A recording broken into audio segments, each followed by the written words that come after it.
Drive types are important, especially as we create an action plan for change, because knowing what motivates you is the first step in choosing those behaviors or activities that keep your mindset, engagement, and stamina strong when you need them most. And I'm telling you, knowing something this simple will set you up for success in the long run. Welcome to Journeys Through Change, a podcast that inspires women to let go of the fear and say yes to possibility. I'm your host, Noelle Van, an author, creator, and empowerment coach who spent years in corporate America helping innovators and leaders ride the waves of change with ease and grace. I now work with women to step into change and unleash the power they have to create a life they love. Whether you're contemplating a change in your career, relationship, health, lifestyle, or anything in between, nothing's off the table.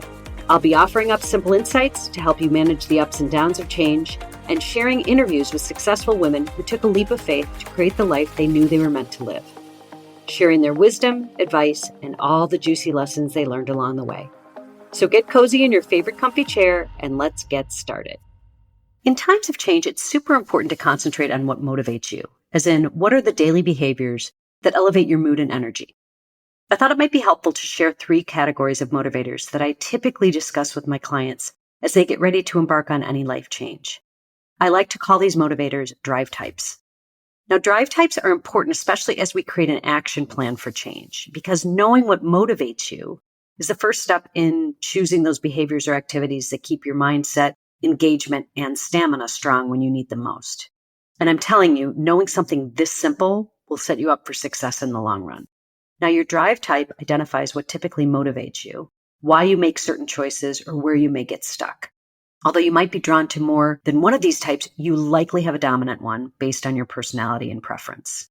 Now, I tell people this all the time, especially when writing in your day book, that it's so helpful to have this insight to couple with the patterns you start to see in your daily and weekly pages, because it will guide you to choose those daily rituals that are more likely to sustain your energy over time. Okay, so let's look at these 3 drive types, along with some helpful tips to maximize your energy. The first one is T, and that's for think. If you have a think drive type, your thoughts are what motivate you, and you're probably in your head most of the time.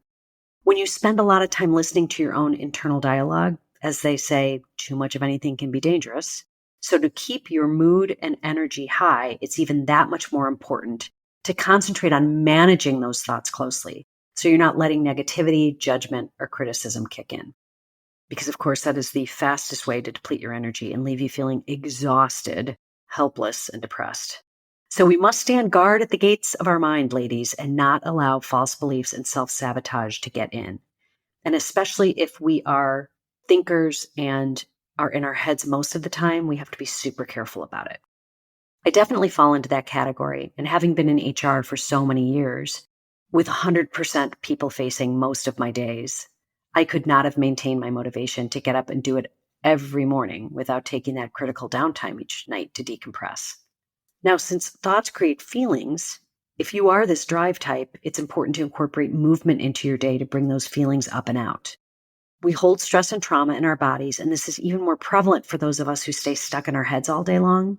So the more activity you incorporate into your day, the better, just to balance out that cerebral side. Getting outside in the fresh air is my go-to, and truth be told, I often have to tape up notes in my house that say move or take a walk to remind me to get up and get out the door when I know I am lost inside my own head. Believe me, these little things can help a lot. As we all know, change is inevitable. Sometimes it comes out of nowhere, leaving us to pick up the pieces and navigate our way through the unknown. Other times it's a decision we've made to step into a bigger version of ourselves or find more joy or fulfillment in our lives. Day by Day book was designed to help you face the discomfort of those shifts in life that are pushing you to that next level of growth and learning. It's a guided journal with a simple tracking system to manage your daily well-being during challenging times, setting you up for success no matter what life throws your way. Join our community of over 15,000 changemakers and get started on your daybook journey today. The time is now to step into change to create a life you love. To get your Day by Day book, go to livedaybyday.com. Okay, the second one is M for move. If you have a move drive type, you are motivated more by activity and movement. Exercise lifts you up, and breaking a sweat is the best way for you to get out of a funk. If this is your type, you will likely have daily movement covered, but make sure you don't neglect paying attention to your thoughts and taking those moments of downtime needed to reconnect with yourself. Self-care is critical for you, especially post-activity, to help you relax and recharge. Physical activity is great at raising serotonin levels, but don't let it get in the way of pausing to check in with yourself. This is where journaling comes in. For those of you who are on the go, journaling can take 5 minutes a day, and you can even time it before or after a workout.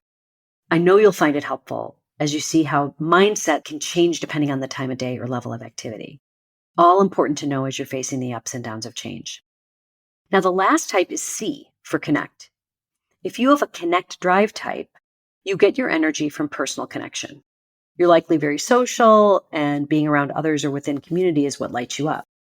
With that said, finding time to come back into balance at the end of a busy day is the key to your success.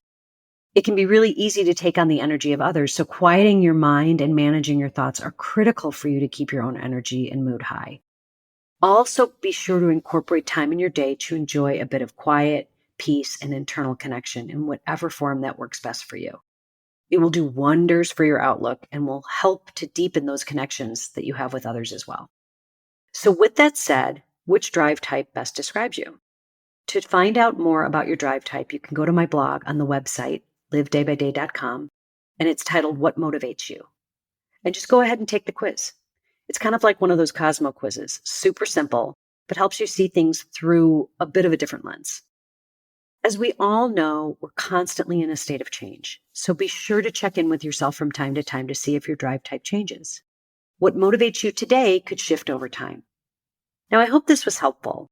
Knowing what motivates us is important as we make any decisions in life, and it's just an easy way to identify what works for you to stay charged up and feeling your best, regardless of what life throws your way. That's it for now. Until next time. Thanks for listening to the Journeys Through Change podcast. You can find us on Spotify, Apple Podcasts, or really wherever you get your podcasts. And be sure to follow us and leave a review if you've enjoyed this episode. And share it with a friend or on social media to spread the good word, so more women like you can find us and join in on the fun. For more information on the podcast or Day by Day book, go to livedaybyday.com.